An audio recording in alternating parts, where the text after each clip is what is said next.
if you have any questions, please post them in the chat. And then, we'd love to hear from you and have an active conversation at the end of the webinar.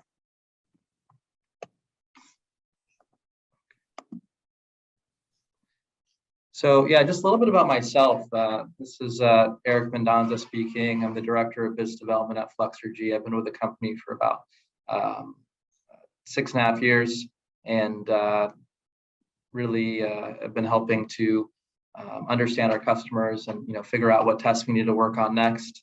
And yeah, just trying to find how our technology can impact the most people. And I think for our users, you're very familiar with what this looks like. So I'll keep this quick, because I'm sure you've heard this from me. But really with our platform, the idea is, having a system that's cost effective, that combines the technologies of multiple machines into one technology. And being able to, initially have PCR tests, which, we hope is very impactful, getting past that Friday dilemma, getting past those 2 to 3 day wait times, sometimes more, and getting that results, within the hour. So, that's our goal this year, is to really release tests like the Salmonella assay to improve biosecurity, but also tests like EHV1, strep equi, and then further on going into tests like the inflammation panel, leukocyte count, and that's just really a proof of concept of being able to detect different types of biomarkers on a single platform. So we really appreciate everyone's feedback that's already been working with us, and for those that look to work with us in the future, that's really something that we want to hear is what tests do you need, and how can we make most use of this very flexible platform.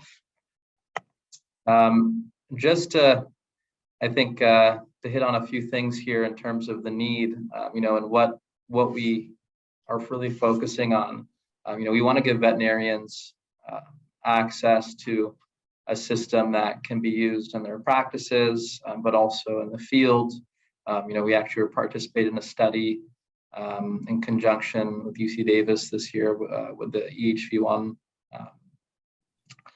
EHV1 outbreak, looking at how can we collect samples, environmental samples, in addition to clinical samples, so that we get more information. And that's what we want to do, is just enable more information, more data for our users, where that can help in process, clinical decision making, delivery of therapeutics. Right now we're again working on several assays to make this happen.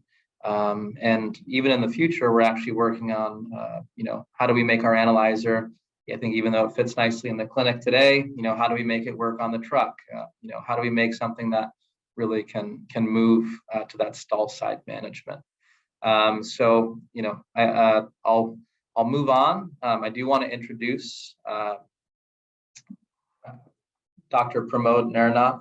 He is our molecular director and leads our molecular assay development team. Him and his team are here in attendance. He's going to go through, the development process behind our Salmonella assay, a little bit of information about Salmonella and our approach. His background, so he's been with Flexergy for over 3 years, really a critical part to our development and how we make assays.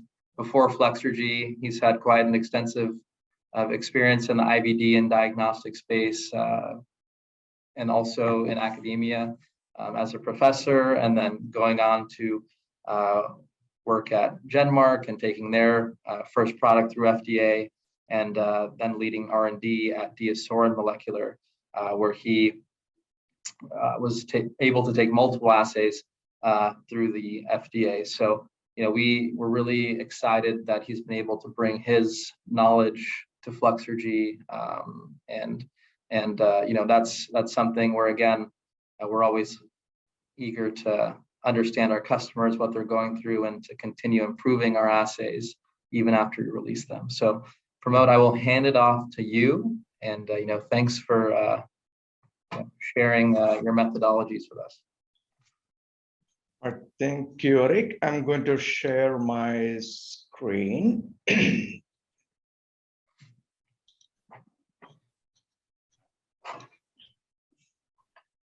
Harry, I'm still seeing the disabled screen sharing node. Could you pass the ball to me? Let me pass the ball. All right, ball is passed. All right, oh yeah, perfect. And just confirm that we are able to see the screen. Are you able to see the screen, the taxonomy slide? Not yet. Not yet. Okay, let me try that again. Okay, perfect. Yes? Perfect. Okay. All right. Thank you, Eric, for that introduction. So I'm really excited to summarize some of the performance data that we obtained if from our first veterinary commercial offering, that is a Salmonella assay, and the development pathways and the care that we take in developing any assay at Fluxology. For today's webinar, I will start off with a quick introduction into Salmonella taxonomy. I know most of the participants are familiar with the Salmonella, but I think this will serve as a quick introduction. So detected or discovered in 1885 in the lab of Daniel Salmon, which is he was a famous American veterinarian. So this particular pathogen is a gram-negative rod, which is a member of a bigger family called Enterobacteriaceae. And members of this family, there are many famous members, including the most familiar one like E. coli, Shigella, and they have always been in the news for some reason or other. And most recently, if you recall, there was this big baby food shortage, which is, I think, still ongoing. That was caused by the detection of one of the Enterobacteriaceae member, which is a chronobacter, that was detected in Abbott's Michigan plant, leading to the shutdown of that plant, who happens to be one of the main producers of the baby formula, and we are still going through it. So coming to the Salmonella, the genus Salmonella has two main species, or two species. One is the Salmonella enterica and Bangori, and these species are subdivided into 6 subspecies. And within the subspecies, there are a number of serovars or serotypes, roughly around 3,500 or so.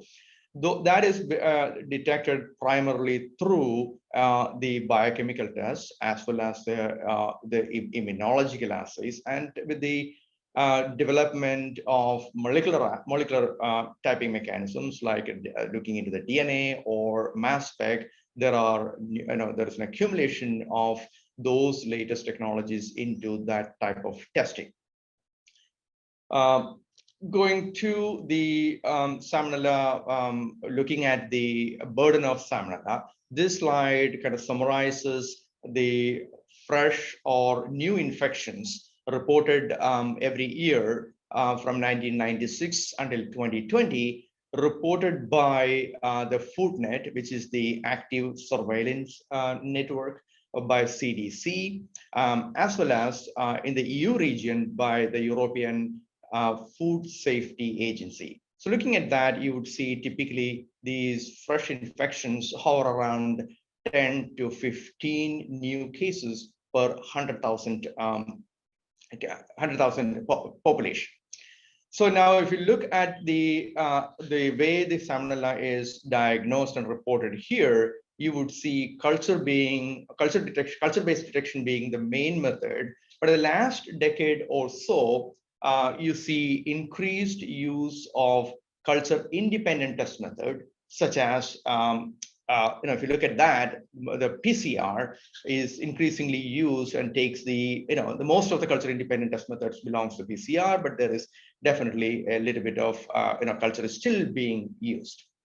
Now, if you talk about this numbers that we just saw from the developed world, That is a minuscule compared to two active centers of this infection, that is India and Pakistan, where the incidence is really, really high, hovering to nearly 500 cases per 100,000 population in Pakistan to little over 200 in India. So again, in the light of the pandemic that is, still ongoing, we know once this is happening elsewhere, it's a matter of time that ends up in our shores too. And again, another area of concern with Salmonella is the Salmonella typhi infection, which is an infection which is really, really high in these two regions, Pakistan and India, where there's been reports of extreme drug resistance for these pathogens, making the treatment of this infection really difficult. Now, this slide kind of summarizes the distribution of various serovars, again, taken from the FoodNet as well as the European Food Safety Agency summaries. And you can see the Salmonella enteritis predominating, but again, the distribution of other serovars can also be seen. But in the in EU, you can see roughly 50% is coming from enteritis, while typhimurium is the next major one. And then other species are also reported. While in the US, it's more of, we don't see that kind of a predominance on enteritis, but you see other serovars kind of equally distributed. Now, the main point of this particular slide is to kind of convey the point that we have taken all these sequences in our design effort to ensure that our assay can adequately detect all these major serovars.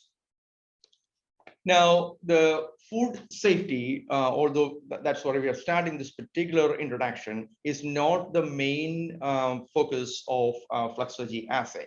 For those who are interested in understanding a little bit more about the food safety criteria and the process and protocols around that, I have linked to good resources that could be, you can visit and then understand it a bit further.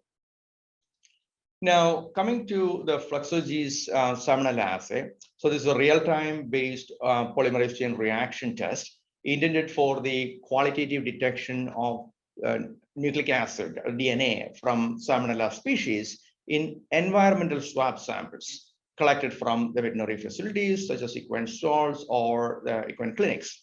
So that is the intended use of our assay. And from here, I will kind of take a little bit of a diversion and try to walk the team here to tell us the care and the care that we take in developing these assays. So Fluxology is a ISO 13485 company. So all products are developed under a mature quality system. And we go through a defined product development pathway, starting with a concept phase, and then the product increasingly go through stringent evaluations, eventually wrapping up the validation so that we can stand by the claims that we are making on this product. And then once that is passed, the product get transferred to our manufacturing and then eventually reach the customer. So anytime along this way, you can see we have to pass multiple gates. And if anywhere along this way, if a performance is not met, the product automatically is failed and pushed back into the previous phase so that it can go through the required stringent testing. All right. So Fluxology, as Eric kind of touched upon, we have a good in-house assay design and with a deep development expertise. And currently, we are developing a number of molecular assays, starting with Salmonella, and we hope to follow that with a number of additional offering soon.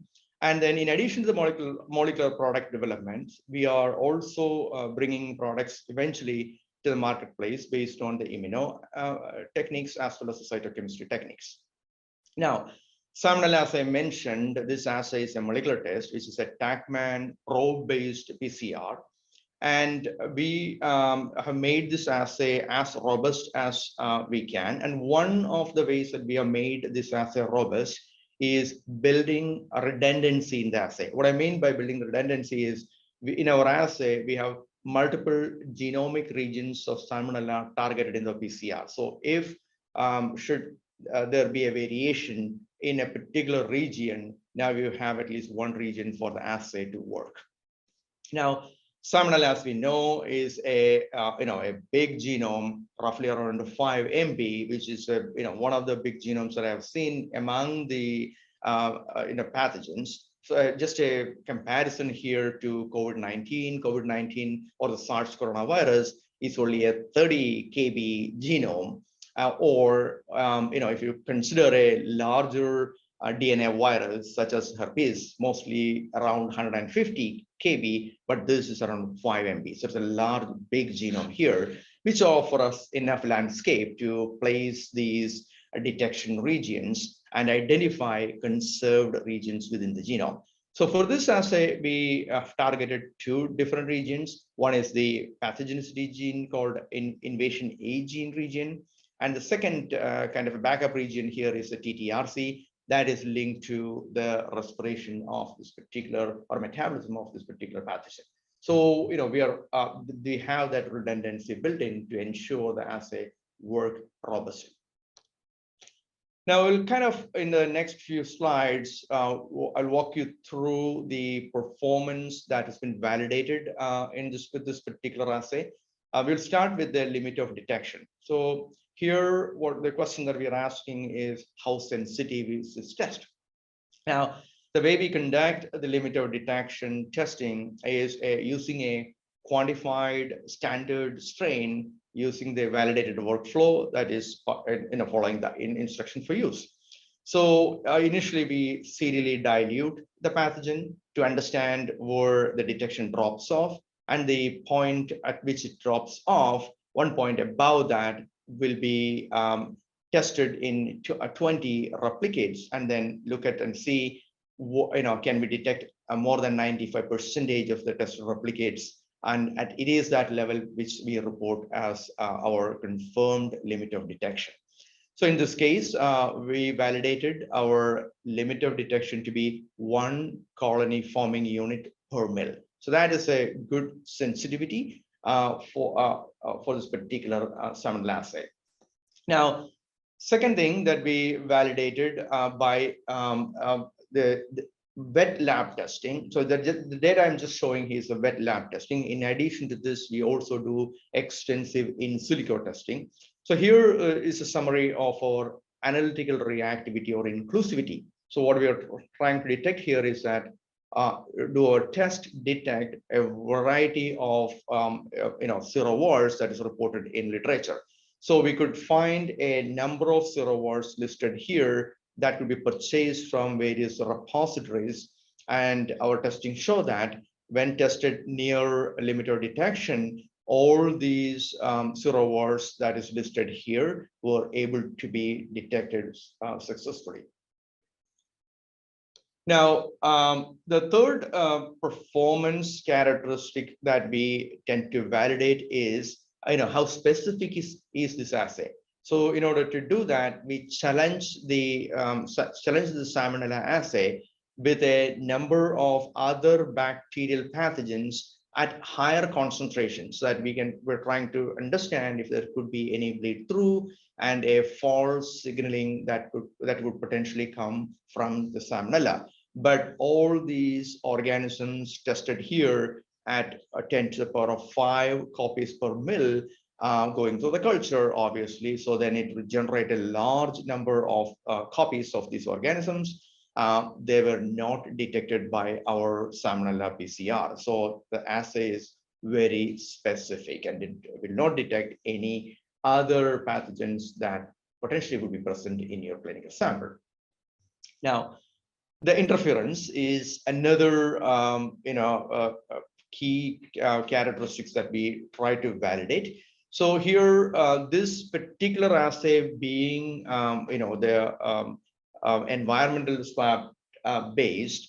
Here we validated a number of exogenous components, not the endogenous. If it's a real clinical samples, we combine that with exogenous as well as endogenous materials.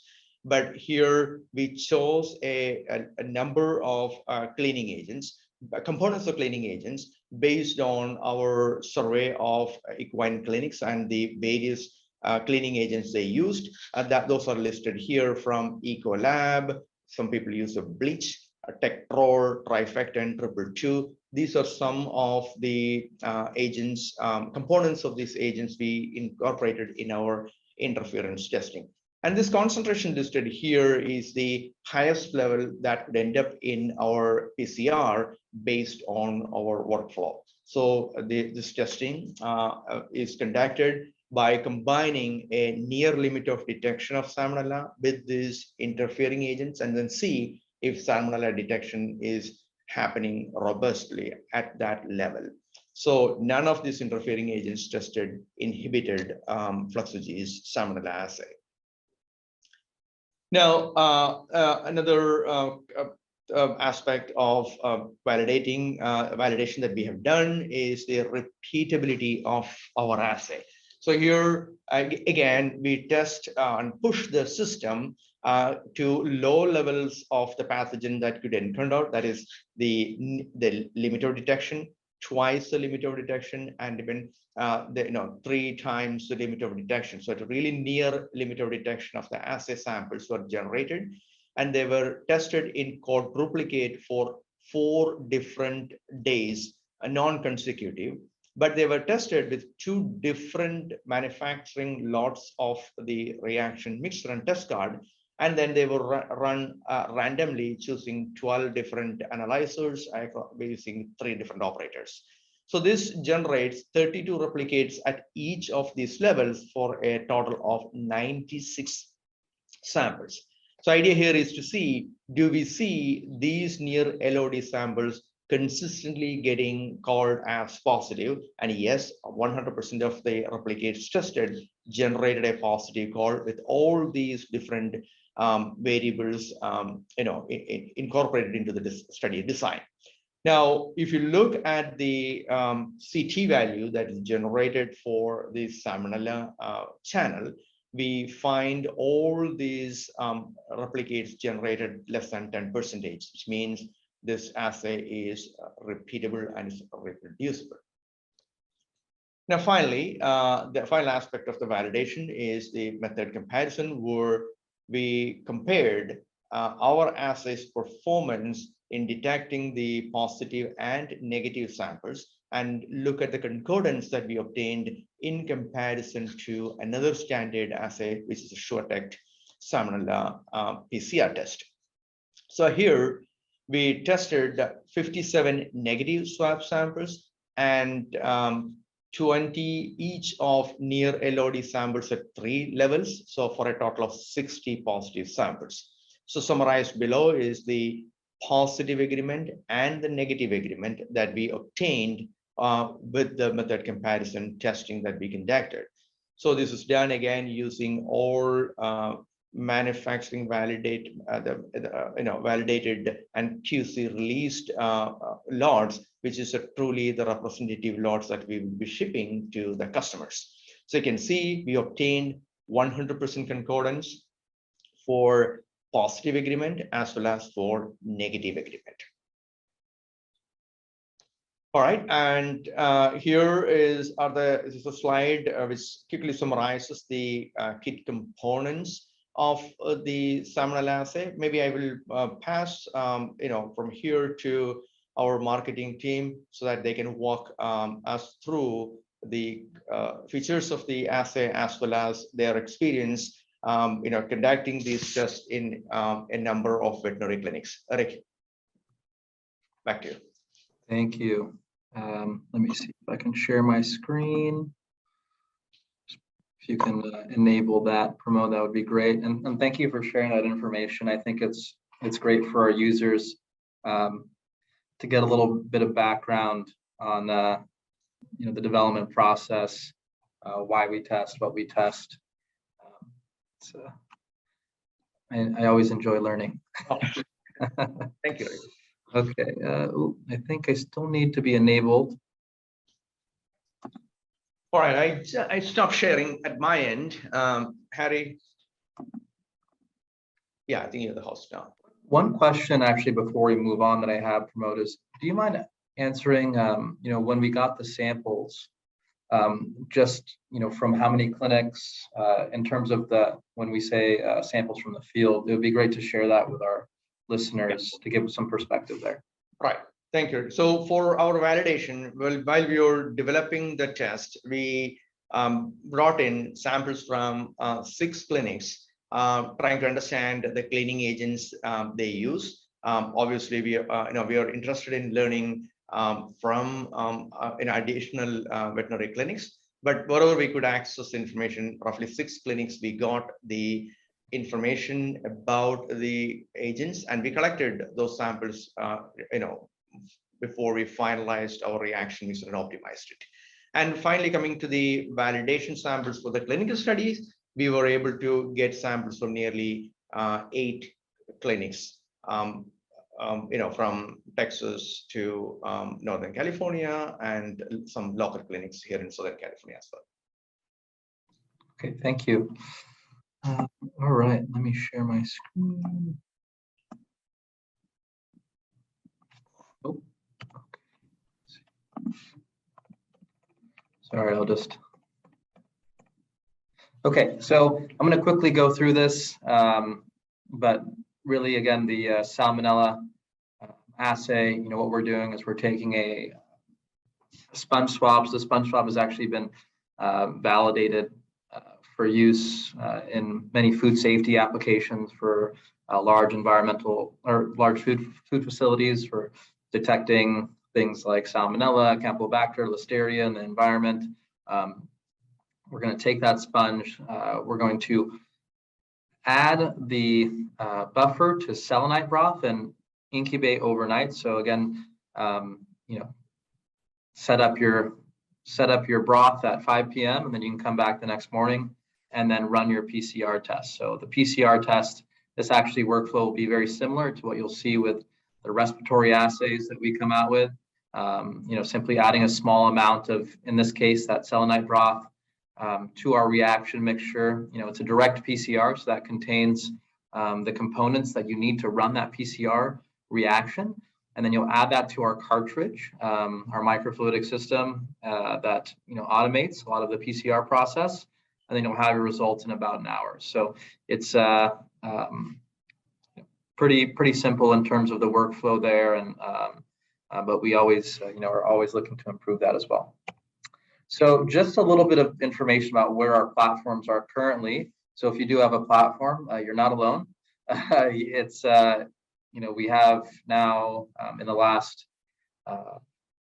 6 months or so, we're in about 25 specific veterinary clinics, and then looking at several other users in academic centers, and then also we also have our platforms on the human side as well. So really, as diseases behave differently in different populations in different areas, we look forward to learning from clinics that are using the system, how they're using it from both a technical standpoint and a business standpoint, and sharing that over the coming months. So definitely interact with us in terms of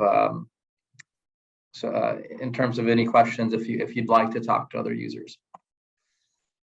So I think this is an interesting slide just to show, okay, how many tests have we run in the field? Where are we? So again, about 25 clinics that span these different regions in Europe, UK, Canada, and the US.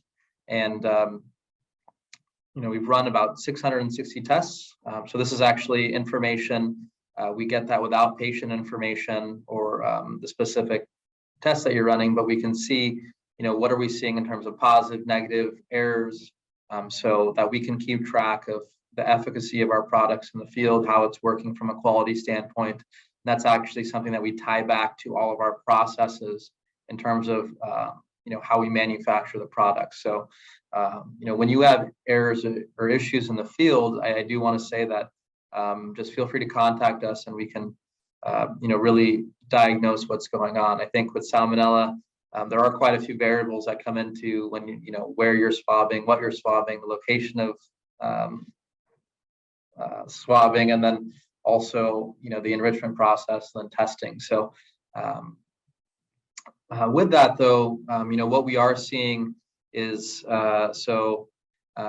in general, we have about close to 70% negative, 20% positive, and then we're looking at, in terms of errors, we're seeing 13%. And so what does an error mean? Just from a high level, that means that this could be, maybe there's too much inhibition in the sample, the reaction mixture was left out for too long. I can go into detail with that, but I think what that shows us is, what's causing that. So we're getting a lot of good information back about how to, not only improve the test, but also improve the compliance in the clinic side. So this is kind of a system that has to work together.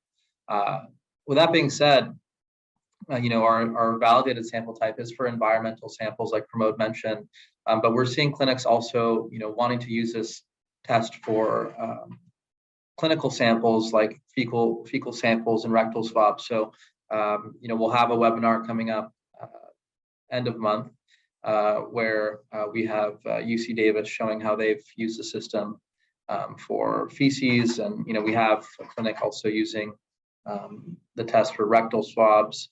Again, these are not validated by Flexergy, but we're seeing that there are interests in terms of using this test in different ways. And so as we progress and as we grow, we want to share that with our users. So this slide, I want to summarize. This is so we're getting more data from our customers, but looking at what this summarizes is 11 customers looking at, how often do they do Salmonella testing before in the clinic, and how often are they doing it now? Because I think, accessibility for us is a big mission of what we do at Flexergy. And with accessibility, there's obviously a learning curve. How do I use this? How do I implement this in our practice? But we're steadily seeing an increase in the amount of testing in clinics because you have it available. And so previously, we had, of these 11 clinics, 5 of them tested about once every 3 or so months, sending that test out. Then we have 4 that are, about once a month. And then we have 3 clinics that are a bit larger that are looking at 1 to 5 tests per month for Salmonella. And, in terms of what are we seeing now, I think we've seen some clinics where before it was something that wasn't in their workflow, and now they're doing it, 1 to 2 times a week. On average, we're seeing about 6 tests per month with our current customers, and even up to 25 tests per month. And I think for us, it's again like building this education.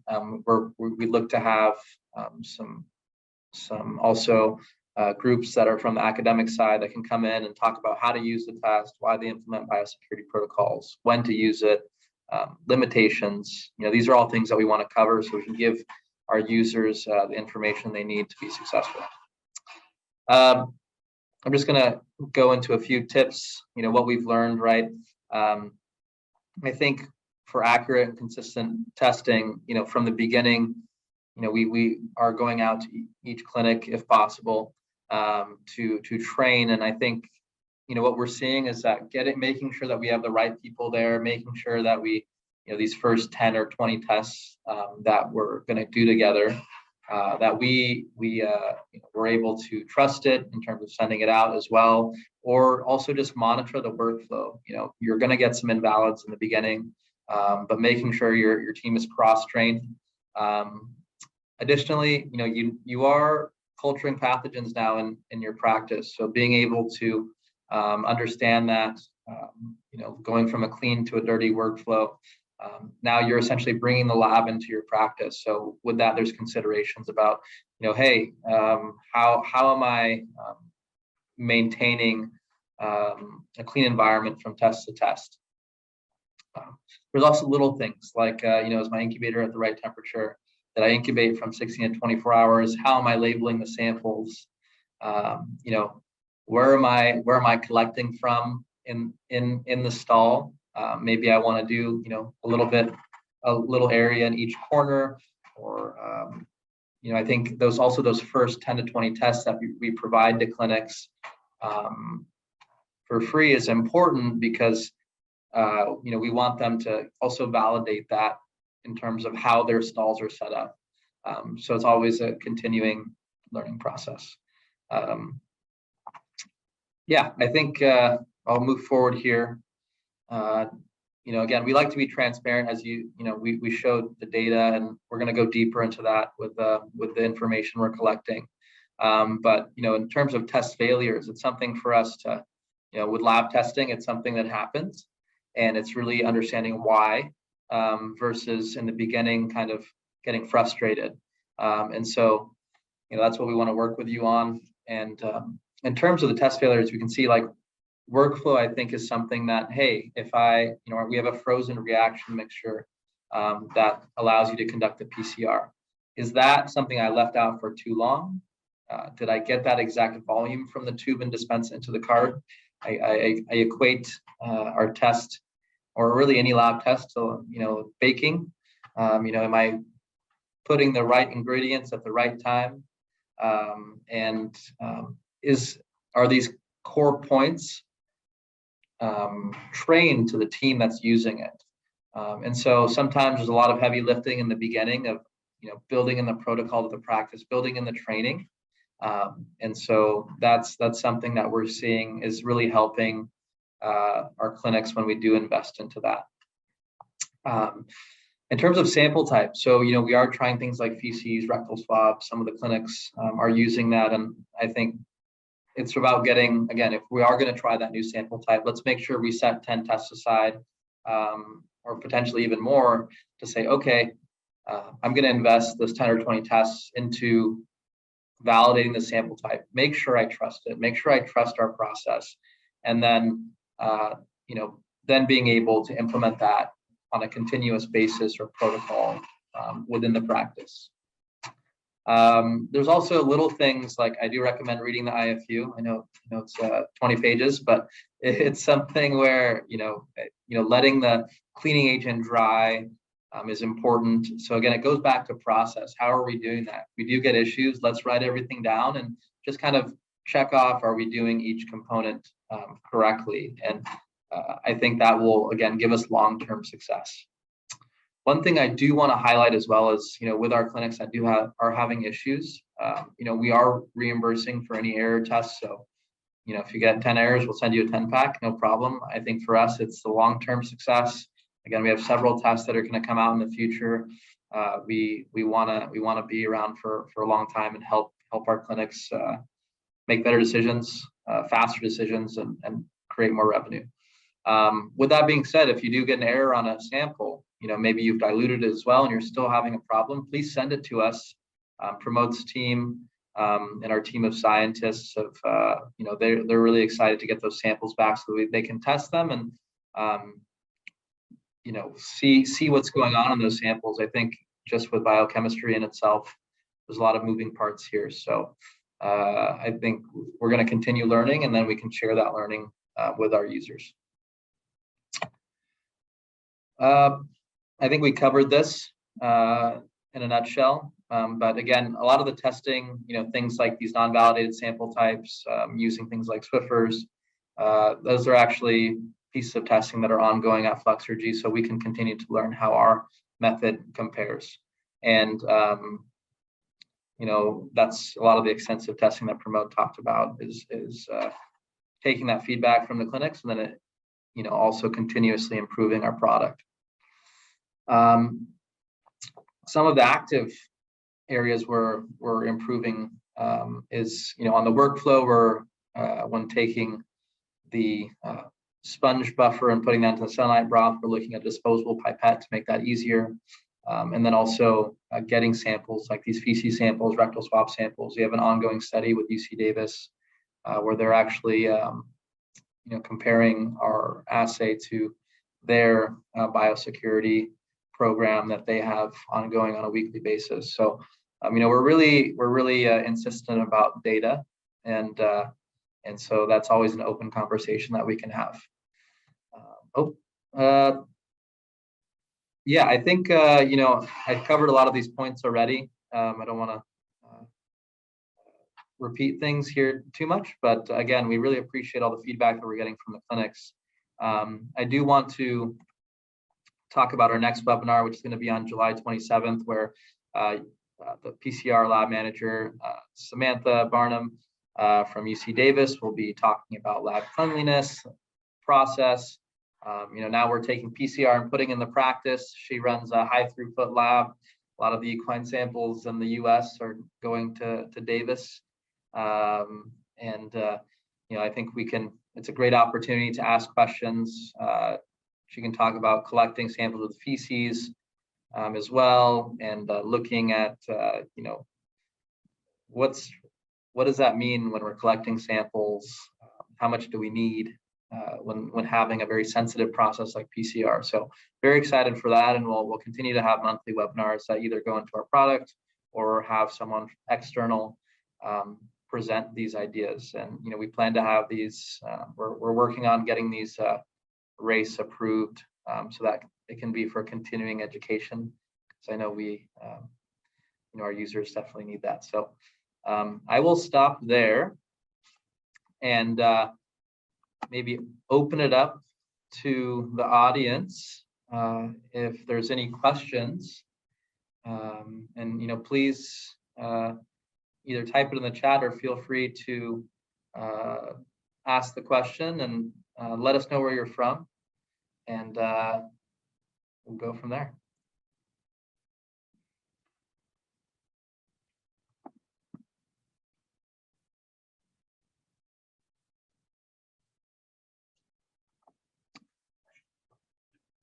And yeah, if you have a question for Pramod, I think he's probably the better one to to ask the questions.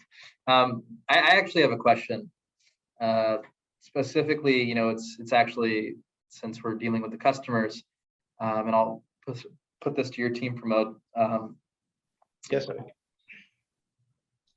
When we're using the sponge, it covers a certain surface area, and the stall can have a larger surface area. What do you recommend for clinics, that maybe have used a Swiffer before, or they've covered a certain surface area with maybe drag swabs? It's always interesting to maybe hear your perspective on how to use this sponge that they may have not had before.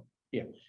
So no, the sponge we validated is one that is part of our kit, which is validated for a surface area of 10 by 10, which is 100 square inch. So that kind of should be used as a guideline. And I think as long as we don't apply too much of a pressure while collecting, the integrity of the sponge swab will be maintained. And most importantly, I think if you apply it very hard, then what happens is the neutralization buffer, which is part of that sponge swab, will be lost. So then withdrawing that required amount for culturing could become a problem.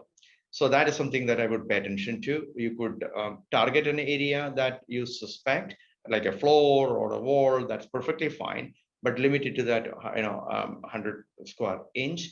And then finally, don't apply too much of pressure so that you don't end up with no neutralization buffer. Now, when it comes to additional, the Swiffer or additional swabs, we have not validated. I think we are starting those studies to understand how those type of swabs, if it is in common practice, how that can be modified, and then we can provide some recommendations. Those are the things that we will continue to work and then provide some recommendations in the future. Perfect, thank you. All right, we do have some questions from the audience here. Has the Flexergy platform identified any Salmonella outbreaks in clinics? Great question. We don't wish this on anybody, and we know it's definitely a challenge. But we actually have had some instances where we've seen some active Salmonella in the environment, or almost essentially an outbreak in a few of the clinics that we've been working with. And again, it's something that we're actually working through currently. I think they've been happy that they've been able to have the ability to have a test that is fast. But it's something that navigating that is something that is a challenge for the clinics, right? So we're here to provide that tool. Additionally, again, because you can see that 20% positive rate. So I think, when clinics aren't testing, you think it's not there, but then we've seen clinics again actively start testing, and then you're like, okay, actually it's popping up more than I think. So this ties into also a bigger question about, what are the biosecurity protocols in the practice? How are we separating those ICU units from the rest of the stalls? There's a lot of things where we're just a test developer, and that's why we work with kind of our clinicians to figure out, okay, hey, what's the best strategy, and how do we work together on that? We have another question here. Have Flexergy users fully switched to in-house Salmonella PCR testing, or are they still using external tests outside PCR, culture, etc.? That's also a good question. So, we actually have some clinics that have, they take the first 20 tests and they validated our workflow and have fully switched. There is always situations where, we've just being fully transparent where, hey, maybe I didn't sponge the right area of the stall, and, maybe you get a negative with our test or even a positive with our test, and then does it match up? If you're not sure, does it match up with the central lab? So I think we always see that it's not just about only using our platform. I think on a routine basis, this is there that gives you a result the next morning, which I think is, sometimes we're saving 3 or 4 days if you have a case on a Friday. So I think that's important to notice. But we also insist that, we actually have a current outbreak situation going on, and we have no problem with clinics, sending samples out as well, because I think it's just more data, more information that is confirming how did you collect the sample. It's confirming, your process. And, while we hope that you're able to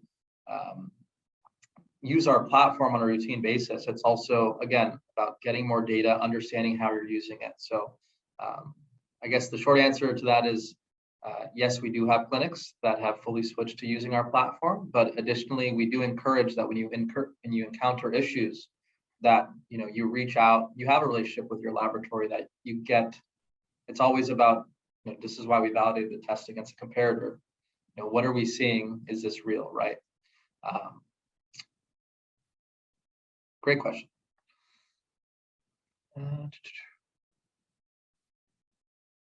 So this is a question: is serotyping available for positive Salmonella cases? Can another aliquot of the sample be used for sending for external serover testing? So maybe Pramod, that's a question for you. Yeah, so I think there are kits out there, the high complexity testing that perform the serovers typing, but remember, it is a little bit of a complicated testing to do by the standard testing method. That's a larger number of the biochemical panels and the immunological and molecular. But I have seen at least one kit that can do limited, identification, which is, I think, is important only in the case of an outbreak, say like a food infection originating from a particular thing, and maybe also applicable in limited extent to equine clinics. So there are options available there, but not routinely used, because I think the presence or absence is more that provide adequate information, which this test provides.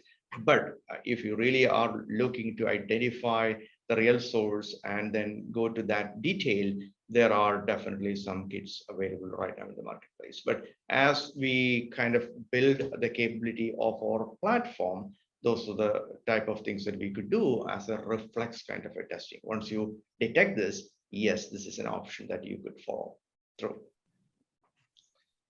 Perfect. And maybe I'll follow that up as in terms of the culture fluid that we have, the selenite culture fluid, is that something that can be sent out for confirmation testing, or like you said, plating or something like that, to look at these serotypes?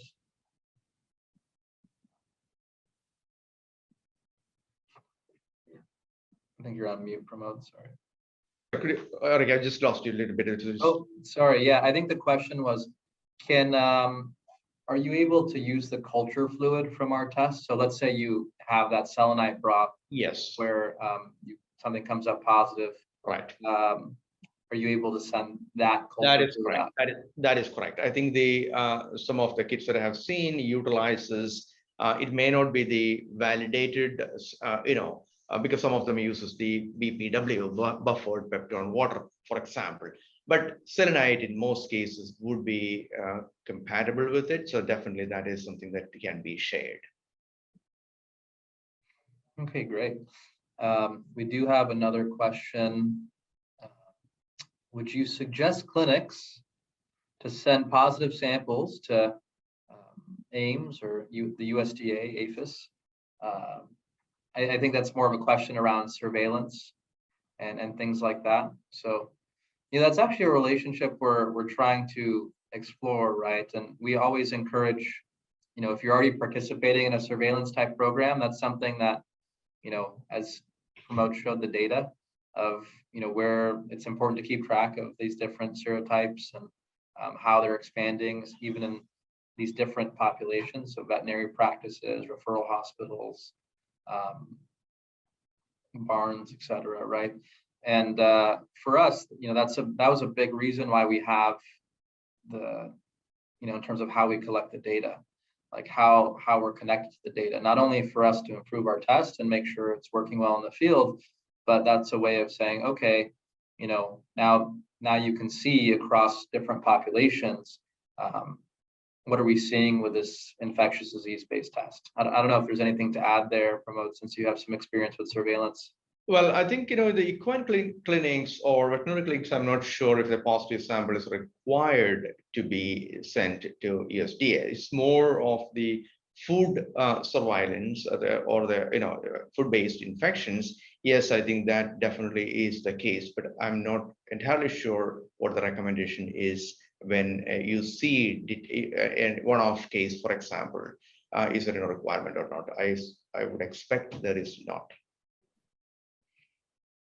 Okay, yeah, I think no, it's a good question though, and we can. The platform itself lends itself to helping as we grow in terms of our user base.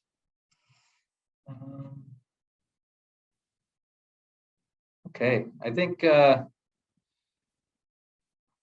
those are the questions that we have, and we're I think pretty much out of time here. But yeah, we really appreciate everyone joining us this morning or this almost afternoon, depending on where you're calling in from. Pramod, we really appreciate you sharing the work that you've done, and we look forward to more webinars in the future. All right, thank you, Eric. Yeah. Really enjoyed the presenting this step, and looking forward to maybe additional inputs from people who are attending, so that we can continue to learn about this assay and provide recommendations that if we can through validating additional sample types or whatnot. That definitely excited to be part of this effort. Thank you.